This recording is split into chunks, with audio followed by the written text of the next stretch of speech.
So I'm just doing a post-mortem on my interview with Alex Malarodov, who's a really interesting investor in conscious founders and people who are trying to build companies, not from a place of scarcity, but from abundance and trying to make a positive impact on the world.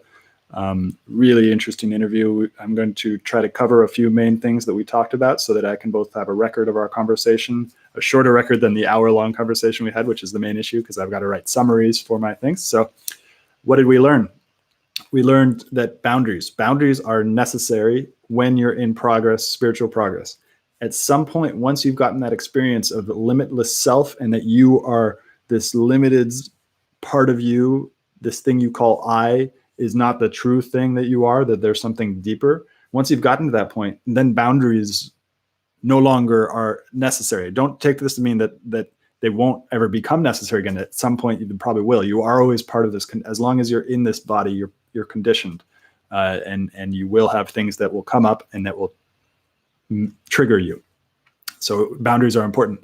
Another thing we talked about, boundaries are mostly an attitude. So having the attitude of, I am in this body, there is this boundary, this membrane, this skin, this immune system, all keeping this thing alive. And so the energetic boundary of, yes, this is me, I am solid, I am here, I am a separate individual is really important, because a lot of times as children, we don't learn those boundaries between parents and us, and we have to learn them over time. And it's really important. Partners and romantic partners. And when we get a romantic partner, we're usually acting out of our initial childhood experiences. So it's really difficult. Another thing we talked about, scarcity versus abundance. There is abundance. The spiritual practice itself is a sense of abundance. So you can go to places like India and the Amazon and all these other places where people have very little, yet they are still very happy. I've known many of these people in my life because I lived in India. One of my best friends in India was from Bihar and was driving.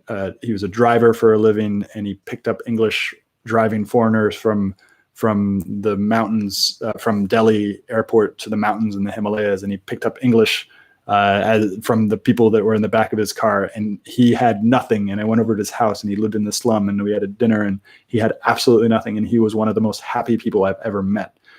So I'm not trying to say this from some privileged aspect. Oh yeah, it's these people, like it's, I have known people with large amounts of money who are miserable.